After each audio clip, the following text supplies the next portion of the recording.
Yo, let's talk about successors. In the world of shonen, you often get the new generation trying to live up to the old one.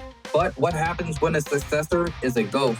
A monster born from the same fire as the hero, but who chose to embrace the flames instead of running from them. This is the story of the Kyoto arc.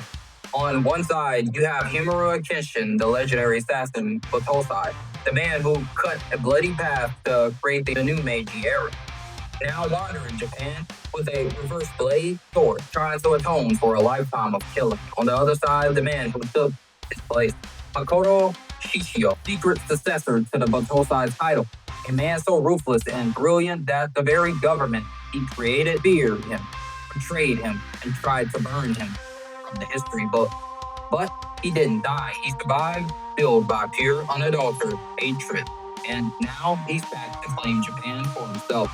This isn't just a fight, it's a philosophical war, a battle between two men who were once the same weapon, now pointed at each other's throats.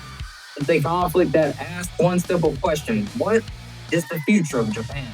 Will it be built on Kenshin's ideals of peace and protecting the weak, or on Shishio's brutal truth? The strong live, the weak die. To understand the sheer weight of this confrontation, you have to understand who these two men are. They are ghosts of the Bakumatsu, the bloody revolution that ended the age of samurai. Kenshin was the revolution's deadliest weapon, a teenage assassin who killed countless people in the name of creating a peaceful new era. But the peace he helped build was soaked in blood, and that guilt shattered him. His response was to make a vow never to kill again. He carries a sakobato, a sword that cannot cut, as the physical embodiment of that oath. It's a ridiculous, impractical weapon, a constant handicap that forces him to find a way to win without taking a life. His entire philosophy is built on atonement. He doesn't fight for ideals or for the government anymore. He fights for the people right in front of him, the ones who are suffering now. He believes his own life has little value, and he's willing to sacrifice it at any moment to protect others. A flaw born from his immense guilt. Now, let's look at the man who stepped into the shadows Kenshin left behind. Makoto Shishio was Kenshin's replacement, just as skilled, just as deadly, but without any of Kenshin's idealism. He was a pure opportunist, a psychopath who loved power. This Meiji government realized that they hadn't just hired an assassin, they unleashed a monster who knew all their dirty secrets. So they did what all corrupt governments do. They tried to erase their mistake. They shot him in the head and set him on fire. But his sheer will to live, his rage was so strong that he survived. Fire that destroyed his sweat glands, the fire destroyed his sweat glands, leaving him with a body that can't regulate its own temperature. He's a walking inferno, able to fight for only 15 minutes before his own body kills him. This constant burning pain forced his philosophy into something simple and brutal: social Darwinism. The world is a jungle. The strong eat and the weak are meat. He sees the Meiji government as a collection of weaklings who talk about peace but are terrified of true strength. He believes Japan under their rule will be devoured by the Western power. His vision is to turn Japan into an empire built on this principle, a nation predator where only the strong have the right to rule. He is the dark reflection of Kenshin. Both were killers for the same cause, but where Kenshin seeks redemption, Shishio seeks revenge. Where Kenshin protects the weak, Shishio sees them as fuel. This is the collision force that defines the entire Kyoto arc. The battle doesn't happen on a level plane. Shishio is a master strategist. He knows Kenshin is coming, and he sets up a gauntlet. By the time Kenshin reaches Shishio's inner sanctum, a literal inferno of a room, he's already exhausted. He's had to fight Shinomori Aoshi, the former leader of the Oniwabashu, and Seta Shojiro, Shishio's emotionalist prodigy, and the only man who ever break Kenshin's Sakabato. Kenshin is walking into the final boss battle with half his health bar already gone. The fight begins, and Shishio is an absolute beast. His sword the Mugenjin. The fight begins and Shishio is an absolute beast. His sword, the Mugenjin, is serrated like a saw blade and has been soaked in human fat and oil for years. With a flick of his wrist, he can create fire, turning his blade into a weapon of pure destruction. He's not just a swordsman, he's an arsonist. He completely overwhelms the tired Kenshin, who can barely defend himself. And just when you think it can't get any worse, Shishio demonstrates the true extent of his philosophy. Down and his friend Saito Hanami, the wolf of Shinsengumi, and Sagara Sanosuke, the brawler with fists of steel, jump in help. Shishio bodies all one after another. It isn't just hype, it's a thematic statement. He's proven his point. You are all weak, and therefore you are my food. He defeats 3 of the strongest fighters in the series without breaking a sweat, all while Kenshin is forced to watch. But the brave moment is yet to come. As Kenshin gets his second win, the fight intensifies. At a critical moment, Shishio's lover, Yumi, throws herself in front of Kenshin to protect Shishio.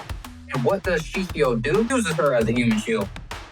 He thanks her for her service and runs her through with his blade just to land a hit on Kenshin. This is the ultimate expression of his social Darwinism. Free. Everyone, even the person he supposedly loves, is a tool, a resource to be consumed for his victory. It is one of the most cold-blooded, ruthless moments in shonen history, and it's the point of no return. It's a man who cannot be reasoned with. He can only be stopped. This is where Kenshin has to dig deeper than ever before. To beat Shishio, he needs more than just skill. He needs the ultimate technique of the Hit 10 Mitsurugi to Akaru Ryu no Hirameki.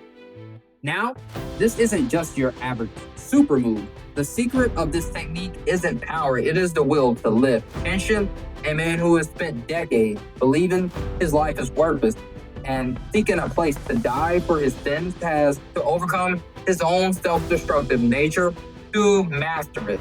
He had to finally accept that his life has value and that he must fight to live, not just to protect.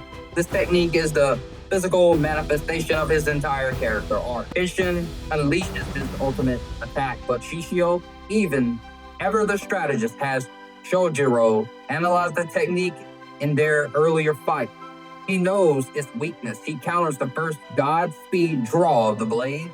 For a second, it looks like Kenshin has failed, but the Amaka Keru Ryo no Hirameki is a 2-step attack.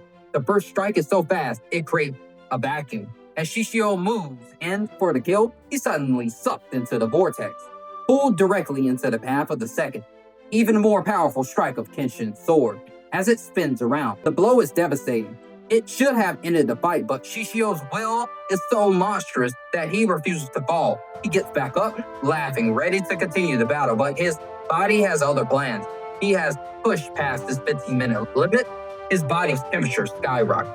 He spontaneously combusts, a victim of his own burning hatred and his broken body.